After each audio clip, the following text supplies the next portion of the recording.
Langu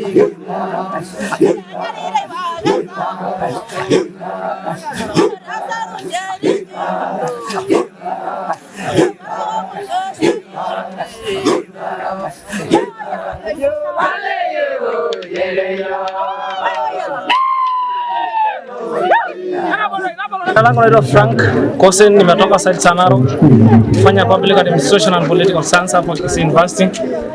Hawa watu wangu mnaona hapa ni Masai, wametoka Narok County. Tuna represent culture yetu kwa Narok. Our songs represent about our cow. We usually love our cow, we love our land. Tunapenda nchi yetu sana, that is why tunaimba ngoma zetu zote unahusiana na ng'ombe. We usually love our cow. We are proud of our culture. Hapa sasa tunaona hapa Masai watu, that is our uniform. Huwa tunafanga namna hii. This is our hair. We usually huwa tunafanga nywele namna hii. That is why we are proud of our culture, Masai.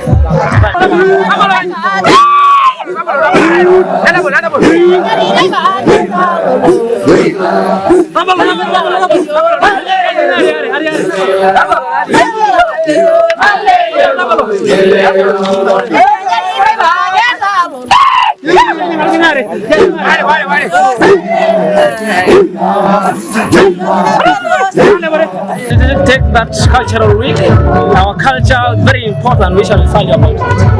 We value our culture, but we can't live and we love our culture. We usually see the cultural week is always to nurture our cultures. You know, in Kenya we have only two cultures, that is the MAA culture and others. We don't know any other. So we are here to nurture our cultures. We are here to gather our students.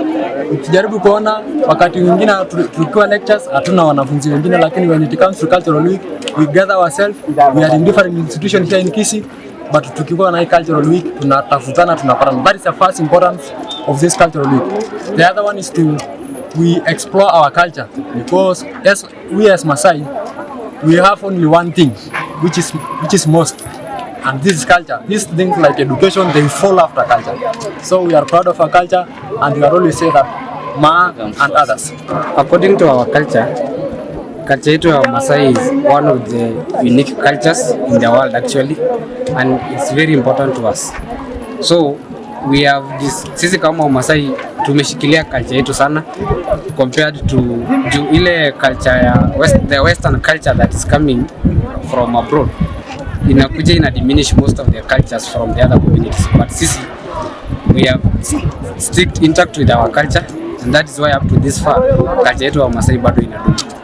Hii cultural way inatusaidia in terms of diversity. We can also see how the other communities are doing their things. We can borrow some culture from them, because also we are presenting some diversity songs. So cultural week inatusaidia pia ku diverse na kuona how the other communities are doing their culture, then inatusaidia pia ku interact.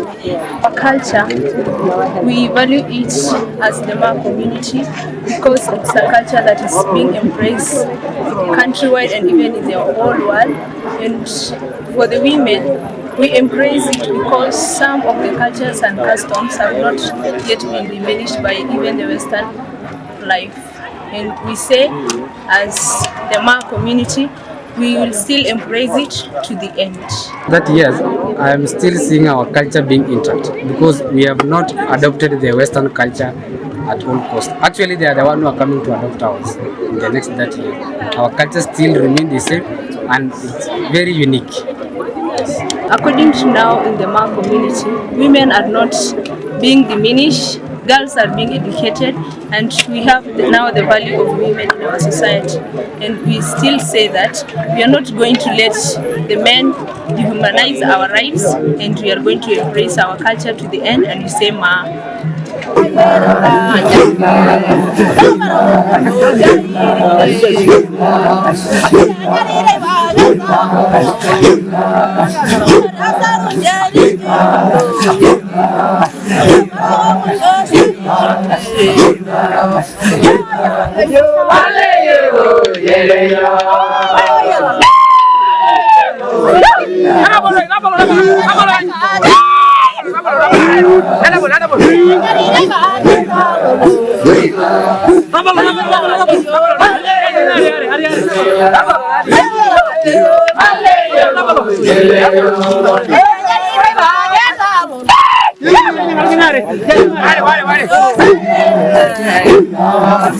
Vale.